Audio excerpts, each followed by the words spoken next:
Ոչ թե արդյունքների, ընտրությունների արդյունքների մասին, այլ դավաճանության մասին։ Թե ոնց պատահեց, որ այդքան հայերի մեջ մասսայականորեն կա դավաճաններ։ Ընդհանրապես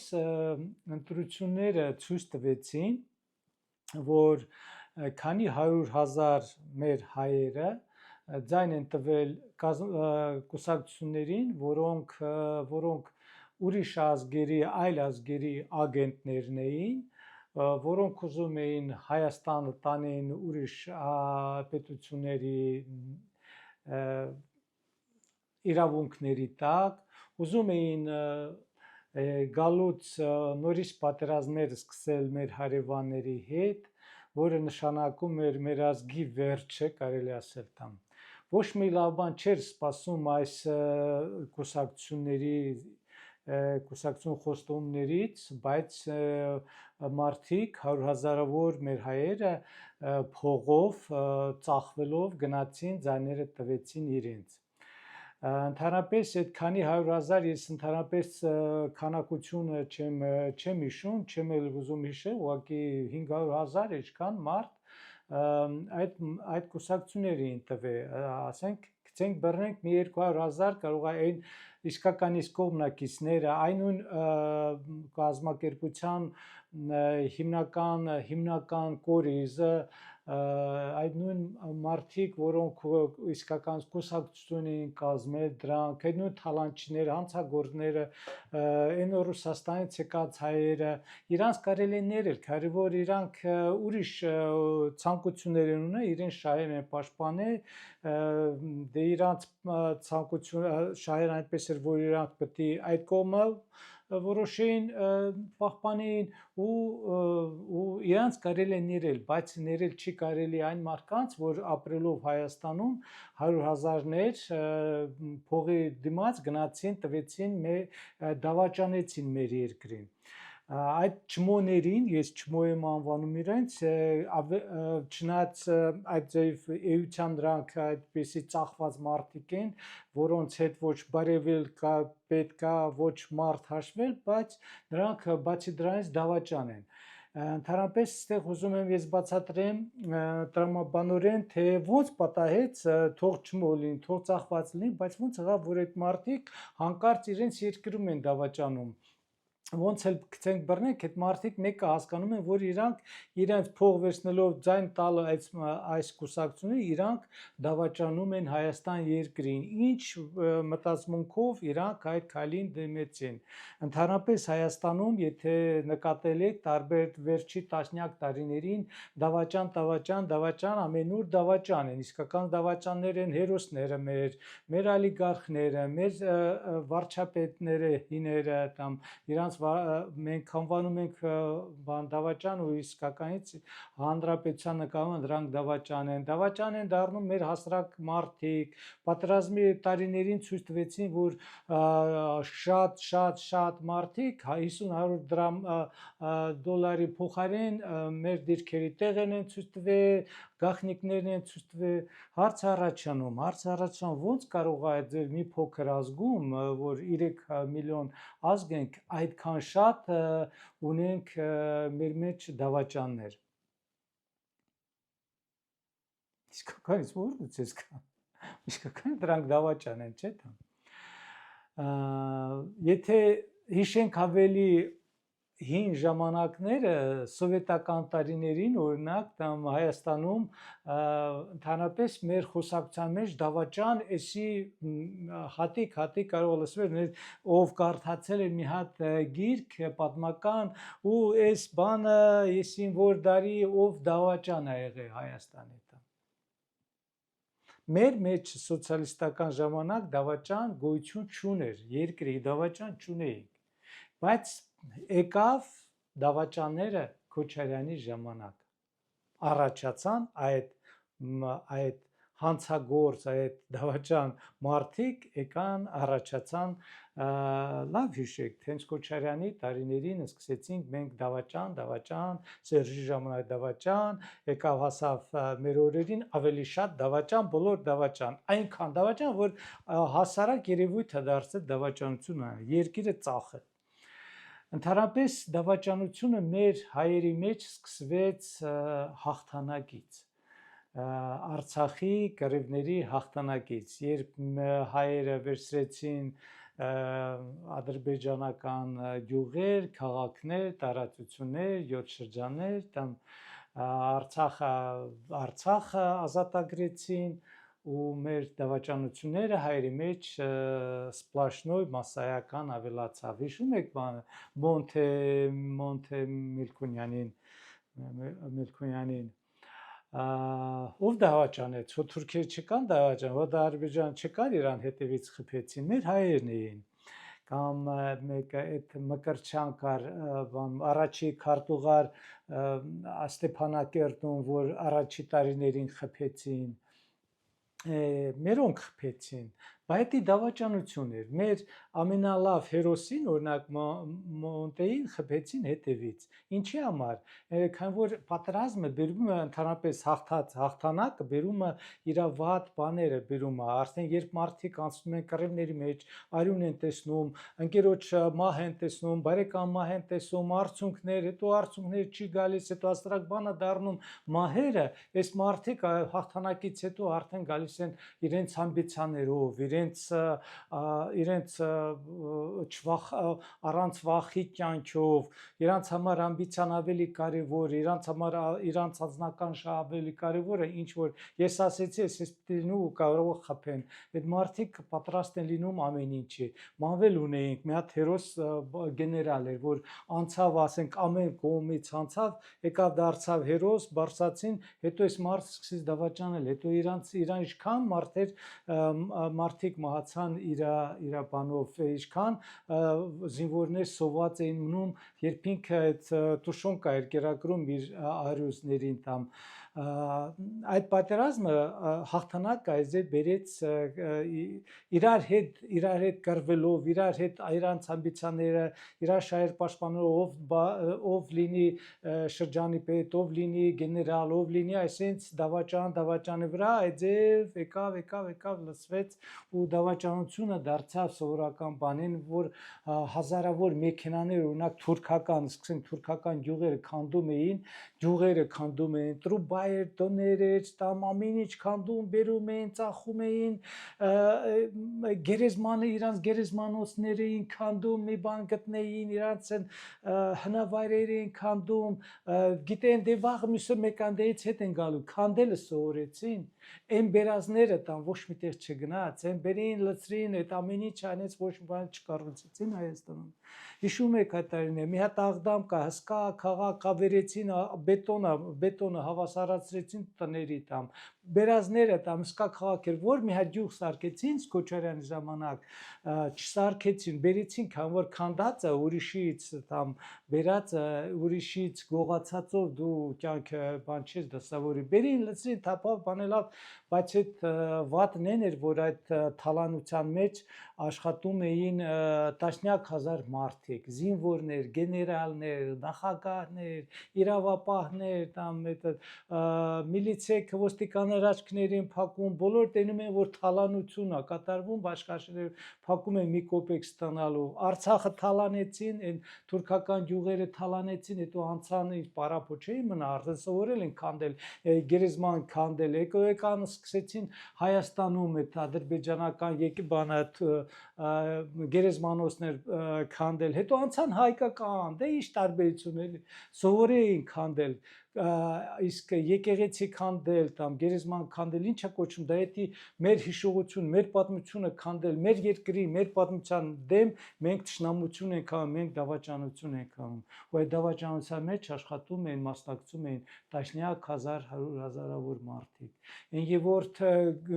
դոտ գագոն այն սոված տարիներին մարդկանց հարստացավ, դարձավ այն սարի վրա իր առանձնատուն էր հեկտարով, առազմերով սարքում, որից այդ գումարները իհարկե ժողովրդին թալանում էր, այդ թալանով մենակ չէր այդում թալանում։ Իրանը իր մասնակիցներ կային 100 հոգի, 100,000 հոգի, 10,000 հոգի իր գրուպաների մեջ տամ։ Քոչարյան իր համար էր թալանում, սա իր համար, Տաշիր Սամոն իր համար ասենք, բայց ինքն դե ուրիշ տամ խառնեցի մի քիչ տամ։ Սերժը իր համար, ամեն մեկ իր համար թալանում է բոլորը։ Իր թալանչիները իրանց համար օգնական էին վերցնում հասարակ գյուղացիներին, քաղաքացիներին։ Այդպես սովորում էին դավաճանությանը, այդպես սովորում էին մարդիկ, սովորում էին կտրվել իրենց հայրենիքի հետ, իրենց կապերն էր կտրվում, քանի որ իրանք քանդում էին իրենց հայրենիքը, իրենց հայրենասիրություն, բանը արդեն ոնց որ կորեր, ինչ հայրենասիրություն, մարդիկ միկտոր սոված, միկտոր հացի համար պատրաստ էին ծառայում էին այս թալանչիներին ու վերցնելով միկտոր հաց նրանից դառնում էին մասնակից թալանի դավաճանության մեջ մասնակիցներ։ Ու երբ ընտրություններ սկսեցին, առաջի անգամ Քոչարյանի ընտրություններ էր տամ, քանիշում որ ասում էին մի լիտր յուղ են տալիս, կես լիտր յուղ են տալիս, այդ կես լիտր յուղի համար մարդիկ գնում էին մասսայորեն ձայն էին տվել իրին, դավաճանին բա ձայն էին տալիս, ընտրկաշարք, ժանք ընտրկաշարք բառը երևի գոյություն չուներ տամ, այդ ծախում են իրենց ձայները, մասսայական ծախում են իրենց ձայները, հասարակության մեջ տարիներով ապրելով աղքատության, անարդարության, խավարի մեջ մարդիկ արդեն կտրվեց մարդկային արժեքները վերացավ ժողովրդի մեջ, արդեն արժանապատվություն, հայրենասիրություն, մարդասիրություն, մաքրություն, երկիր, որ ասում են, այս երկիրը իմ երկիրը չի, թքել եմ այս երկրի, քոչի մամման էլ, այսեն որ կապորով խոսում են գիշեր-ցերեկ, այս իմ հայրենիքը չի, տամ, տասնյակ տարիներով այս հայ ժողովուրդ այդ ձև էր խոսում։ Ասում են ու թքում են, ասում են ու պապիրոսը գցում են, վառում են, կեղտը թափում են, չնայած ժամանակ աղբել չկար, տամ որ թափեին, տամ, խես մարդիկ տամ։ Այդև այդ մարդկանց մոտ վերացավ արժանապատվությունը, վերացավ հայրենասիրությունը, վերացավ հայրենիքի հետ կապերը, տամ ազատ թողում գնում էին հայրենիքից, թքել են Հայաստանի վրա երբեք չեմ հետ գա, իշխանությունները ոնց որ հատուկ այն ժամանակ տասնյակ տարիներով միտումնավոր հասարակությանը դարձնում էին զոմբի հասարակություն, որ հեշտ լիներ իրանց ղեկավարել ու մարդկանց գժացնում են այդ պահում աղքատության ու հեշտ էլ ստացվում էր ընտրկաշարքը տամ 5000-10000 դրամ տալիս էին ու նորից 5 տարի ղեկավարում պետությանը ու այդ հասարակությունը այդպես էլ շարունակվում էր բարեբախտաբար հայերի մեջ հասարակության մեջ մնացել էին այնպիսի մարդիկ, որոնք չէին կոտրվել այդ դաժան տարիներին, պաշտպանել էին իրենց հայրենասիրությունը, իրենց մարդկունությունը, իրենց արժանինքները ու բարեբախտաբար 2018 թվականին իշխանության եկան այդ տիպի մարդիկ, որոնք դարձան, որոնք կարելի ասել առողջ հասարակության առողջական կորիզն է, որից այդ տարիներից սկսվեց Հայաստանի հայ հասարակության վերածնունդը։ Իսկ դավաճանները, որ կային, այդ ձևել այդ հասարակության մեջ մնացին տամ։ Ընդհանրապես կա դավաճանություն, հայրենասիրություն, օրինակ տամ բացատրեմ չի ստացվում մի օրում, մի 10 օրում հայրենասիրություն մարդու մեջ մնում, աճում, զարգանում տասնյակ տարիներով, երբ մարդը ծնվում է հայրենասեր մարդու ընտանիքում, եթե այդ ընտանիքում հայրենասիրությանից են խոսում, Հայաստանի պատմություն են, երկրի պատմությունից, երկրի լավ բաներից են պատմում, երեխան գնում է դպրոց, որտեղ դպրոցում հայրենասիրությունից խոսում, եթե ընկերները հայրենասեր են, եթե այդ ձև տարիներով այս մարդը մեծանում է որպես հայրենասեր մարդ ու այդ հայրենասեր մարդը ոնց էլ անես արդեն մինչև մահը կյանք կտա, բայց իր երկրի հետ իր կապը չի կտրվի ու կմնա հայրենասեր մինչև վերջի պահը։ Դավաճանություն նույն ձևի մի օրում չի ստացվում, մի տարում չի ստացվում, էդի Հայաստանում այդ 100,000-ավոր դավաճանները միանգամից չեղան դավաճաններ, իրանք տասնյակ տարիներով սկսած Քոչարյանի տարիներին, Սերժի տարիներին, ամեն օր, ամեն տարի այդ ձև տեսնելով ամեն ինչ դառնալով դարձան էությամբ դավաճաններ, են որ ասում էին զինվոր որ չի ուզում դառնա գեներալ, նույնը տասնյակ տարիներով հայ ժողովուրդը տեսնում էր վերխում, վերևներում ինչ մարդիկ են նստած, ինչ ղեկավարներ, ինչ գեներալներ են, ինչ ղեկավարներ են, իրանք էլ են ուզում դառնան այդպիսին։ Եթե տենում են, որ դրանք թալանտ չեն, հանցագործ են, հասարակ մարդն էլ հասկանում, որ ավելի լավ է ապրել, լինել հանցագործ, թալանչի, բայց ապրել լավ, ոնց որ իրանց ղեկավարները երկրում կային։ Այդպես հասարակությունը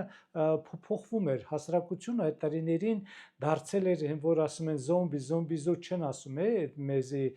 նիկոլականերին կամ առողջը մեր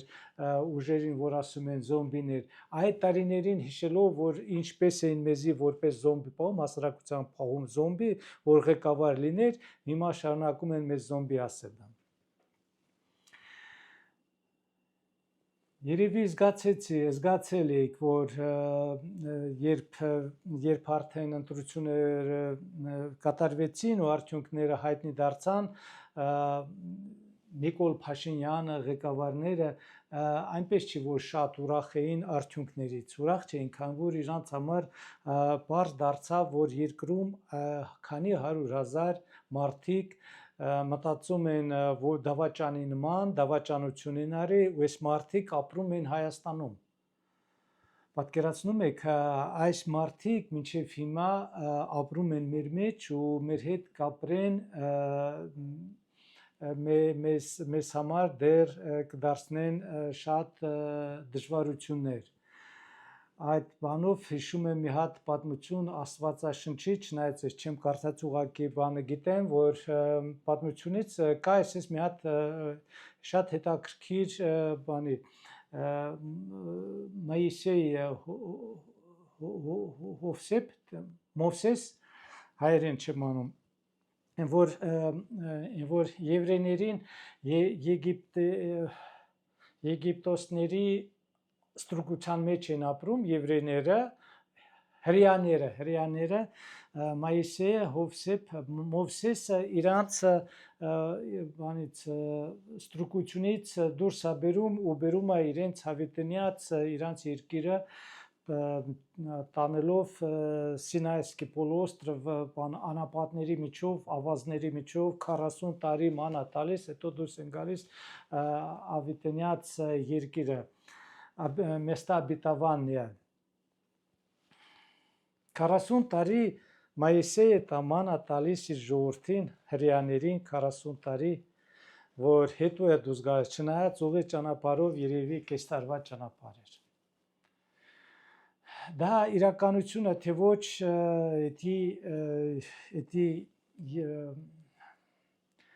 դրանում չի հարցը, հարցը այդ պատմությունն է, որ 40 տարի ման է տվել, որ դուրս գա, էդի հատուկ այդ ձև արել, որ հրեա մարդիկ, որոնք սովորել էին 40 դարերով ապրել Եգիպտոսների մոտ որպես ստրուկներ, իրենց ստրուկային, իրանց մտածելակերպը վերանար այդ ավազների մեջ, այսինքն մարդ, որ մեծ ձև է մտածում, ավազների մեջ մնար։ Մեր Հայաստանում տասնյակ տարիներ մեր հայերը 100,000-ավոր մարդիկ նույնպես ստրուկի մտածելակերպ ունեն, դավաճանական մտածելակերպ ունեն, հայրենիքի հետ կապ չունեցող մտածելակերպ ունեն, ով հաց տալիս է, նրան ձայն են տալիս, նրան ծառայում են։ Նրանք երևի ստրուկի մտածելակերպից ավելի վատ են։ Հայաստանում ավազներ չկան, Մայիսեյ չկա, Մարգարետ չկա։ Եթե մեկն է թող Նիկոլ Փաշինյանը փորձում է հայերին ճանապարհ ցույց տա, մենք էլ իրեն օգնական, հիմա այդ 100,000-ավոր մարդկանց մենք պետք է 40 տարի ուր տանենք, մերը մենակ հողն է Հայաստան, լավ հողը ավազից ավելի լավ է։ Այդպես որ պետք է հայ ժողովրդին ունենա համբերություն, կամք, որ տասնյակ տարիներ բարբայից հետո, պայքարից հետո դուրս գանք այս անապատից, որը բերել է Ռոբերտ Քոչարյանը իր կլանով, իր հանցագործ գրուպաներով։ Դոդ Գագոն, Տաշիր Սամոն, դրանք հետո են եկել։ Մեր ճարիքը եկել է հայ ժողովրդի ճարիքը եկել է Ռոբերտ Քոչարյանից։ Կդիմանանք դուրս կգանք այդ անապատից, ապագան ցույց կտա։